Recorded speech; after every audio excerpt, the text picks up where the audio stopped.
Hello friends, welcome to Madras Anitha's kitchen. இன்னைக்கு நான் உங்களுக்கு மதுரை ஸ்டைல்ல ஒரு கலக்கலான மட்டன் தொக்கு எப்படி செய்யுதுன்னு உங்களுக்கு சொல்லித்தரேன். இந்த மட்டன் தொக்குக்கு நம்ம ஃப்ரெஷ்ஷா பொடி அரைச்சி தான் நம்ம செய்ய போறோம். ஸோ இது ரொம்ப சூப்பர் டேஸ்டா இருக்கும். வாங்க எப்படி செய்யுதுன்னு பார்க்கலாம். ஃபர்ஸ்ட் நான் வந்து 1/2 கிலோ மட்டனை நல்லா கல்லுப்பு போட்டு வாஷ் பண்ணி எடுத்து வச்சிருக்கேன். இப்ப நம்ம இதுல 3 டேபிள் ஸ்பூன் தயிர் சேர்த்துக்கலாம். 1 டேபிள் ஸ்பூன் இஞ்சி பூண்டு விழுது, 1/2 டீஸ்பூன் மஞ்சத்தூள். இப்ப நம்ம இத நல்லா மிக்ஸ் பண்ணிக்கலாம். தயிர் சேர்த்து ஊற வைக்கிறதுனால பிரஷர் குக்கர்ல மட்டன் குக் ஆகும் போது நல்லா சாஃப்டா குக் ஆகும். மிக்ஸ் பண்ணிட்டு ஒரு 1/2 மணி நேரம் க்ளோஸ் பண்ணி நல்லா ஊற வச்சுக்கலாம். இப்ப நம்ம மசாலா பொடி ரெடி பண்ணிக்கலாம். அதுக்கு 2 டேபிள் ஸ்பூன் தனியா, 1 பட்டை, 2 ஏலக்காய், 1 அன்னாசி பூ, 5 கிராம்பு, 1 டீஸ்பூன் ஜீரகம், 1 டீஸ்பூன் சோம்பு, 1 டீஸ்பூன் மிளகு, 1 டீஸ்பூன் கசகசா. இப்ப நம்ம ஒரு 2 நிமிஷத்துக்கு மீடியம் ஃப்ளேம்ல நல்லா ஃப்ரை பண்ணிக்கலாம். கடைசியா ஒரு 10 காஷ்மீர் காஞ்ச மிளகாவை சேர்த்துக்கிறேன்.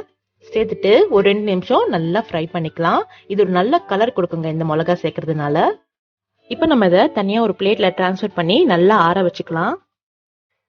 இப்போ நல்லா ஆறிடுச்சு. இதை நான் மிக்சியில போட்டு நல்லா ஒரு ஃபைன் பவுடரா அரைச்சி எடுத்து வச்சுக்கலாம். பாருங்க, இந்த மாதிரி நல்ல மையா அரைச்சி எடுத்து வச்சுக்கோங்க. இப்ப நம்ம ஒரு பிரஷர் குக்கர்ல 1 டேபிள் ஸ்பூன் எண்ணெய் சேர்த்துக்கலாம். எண்ணெய் நல்லா சூடாயிட்ட அப்புறம் ஒரு 10 சாம்பார் வெங்காயத்தை நான் பாதியா கட் பண்ணி வச்சிருக்கேன், அதை சேர்த்துக்கிறேன். அப்புறம் 2 பச்சை மிளகாய் சேர்த்துக்கலாம். இப்ப நம்ம இதை நல்லா ஒரு 1 நிமிஷத்துக்கு வதக்கிக்கலாம். வதக்கிட்டு ஊற வச்சிருந்த மட்டனை இதுல சேர்த்துக்கலாம்.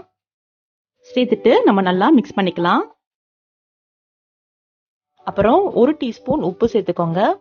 அதுக்கப்புறம் 1 கப் தண்ணி சேர்த்துக்கலாம். இப்ப நம்ம இது எல்லாத்தையும் ஒரு நல்லா மிக்ஸ் பண்ணிட்டு குக்கரை க்ளோஸ் பண்ணி ஒரு 5ல இருந்து 6 விசில் வர வரைக்கும் நல்லா நம்ம குக் பண்ணிக்கலாம். இப்ப நம்ம ஓபன் பண்ணி பார்க்கலாம். பாருங்க, மட்டன்லாம் நல்லா வெந்துருச்சு. இப்ப நம்ம இதை தனியா எடுத்து வச்சுக்கலாம். அப்புறம் ஒரு கடாயில 4 டேபிள் ஸ்பூன் எண்ணெய் சேர்த்துக்கலாம். அப்புறம் 1 டேபிள் ஸ்பூன் நெய் சேர்த்துக்கலாம். எண்ணெயும் நல்லா சூடாயிட்ட அப்புறம் 1 டீஸ்பூன் ஜீரகம், 1 டீஸ்பூன் சோம்பு, இது ரெண்டுத்தையும் சேர்த்துக்கோங்க.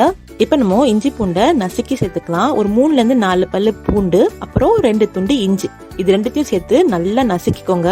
இப்போ இந்த நசுக்குன இஞ்சி பூண்டை சேர்த்துக்கலாம். இப்போ ஒரு 2 நிமிஷத்துக்கு நல்லா வதக்கிக்கலாம்.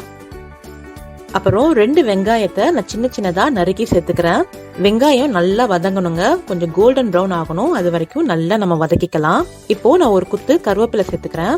கருவேப்பிலை சேர்த்துட்டு நல்லா மிக்ஸ் பண்ணிட்டு ஒரு 5 நிமிஷத்துக்கு நம்ம க்ளோஸ் பண்ணி நல்லா குக் பண்ணலாம்.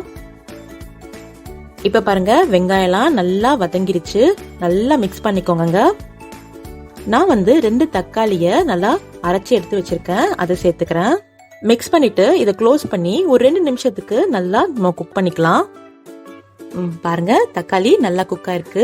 இப்ப நம்ம இதுல வேக வச்சிருந்த மட்டனை சேர்த்துக்கலாம். மட்டன் சேர்த்துட்டு நல்லா மிக்ஸ் பண்ணிக்கோங்க.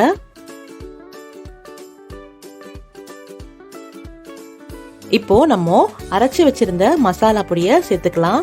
மசாலா பொடி சேர்க்கும் போதே நல்லா சூப்பர் மனம் வருதுங்க. இப்ப நம்ம இதை நல்லா மிக்ஸ் பண்ணிக்கலாம். இப்ப நம்ம இதை க்ளோஸ் பண்ணி ஒரு 3 நிமிஷத்துக்கு நல்லா ஹை ஃப்ளேம்ல நல்லா குக் பண்ணிக்கலாம். இப்ப நம்ம ஓபன் பண்ணி நல்லா மிக்ஸ் பண்ணிக்கலாம். பாருங்க, ஓரளவுக்கு தொக்கு ஃபார்ம் ஆயிருக்கு, இன்னும் நல்லா வத்தணும். சோ இப்ப நம்ம இதை க்ளோஸ் பண்ணி ஒரு 10 நிமிஷத்துக்கு மீடியம் ஃப்ளேம்ல நல்லா குக் பண்ணலாம். ஓப்பனே பண்ணாதீங்க. இப்ப நம்ம ஓபன் பண்ணி பார்க்கலாம். பாருங்க, தொக்கு நல்லா ஃபார்ம் ஆயிருக்கு, எண்ணெய்லாம் நல்லா பிரிஞ்சு வந்து சூப்பரா குக் ஆயிருக்கு. இப்ப நான் இதுல வந்து சின்ன சின்னதா கொத்தமல்லியும் புதினாவும் கொஞ்சம் கொஞ்சமா நறுக்கி வச்சிருக்கேன், அதை சேர்த்துக்கிறேன். சேர்த்துட்டு நல்லா மிக்ஸ் பண்ணிக்கோங்க. இப்படி நம்ம சேர்க்கறதுனால இந்த கிரேவிக்கு ஒரு நல்ல டேஸ்ட் கொடுக்கும். நல்லா மிக்ஸ் பண்ணிட்டு ஒரு 2 நிமிஷத்துக்கு மட்டும் நம்ம நல்லா குக் பண்ணிக்கலாம். கடைசியா இறக்குறதுக்கு முன்னாடி 1 டீஸ்பூன் அளவுக்கு எலுமிச்சை சாறை நம்ம அப்படியே சேர்த்துக்கலாம். சேர்த்துட்டு நல்லா மிக்ஸ் பண்ணிக்கோங்க. மிக்ஸ் பண்ணிட்டு உடனே ஃப்ளேமை ஆஃப் பண்ணிடுங்க. அவ்வளவுதாங்க, சூப்பரான மதுரை ஸ்டைல்ல மட்டன் தொக்கு ரெடி ஆயிடுச்சு. பாருங்க, பாக்குறதுக்கே சூப்பரா இருக்கு. சுட சுட சாம்பார் சாதம், ரச சாதம், இதுக்கெல்லாம் ஒரு சைட் டிஷ்ஷா வச்சு சாப்பிட்டீங்கன்னு வச்சுக்கோங்களேன், சும்மா அப்படி இருக்குங்க. கொஞ்சம் சூடான சாப்பாட்டுல கூட இந்த தொக்கை வச்சு நல்லா பிசைஞ்சு சாப்பிட்டீங்கன்னா கூட சூப்பர் டேஸ்டா இருக்கும். கண்டிப்பா எல்லாரும் ட்ரை பண்ணி பாருங்க. ட்ரை பண்ணி பார்த்துட்டு உங்களுக்கு எப்படி வந்திருக்குன்னு எனக்கு கமெண்ட் பாக்ஸ்ல ஷேர் பண்ணுங்க. Thank you so much.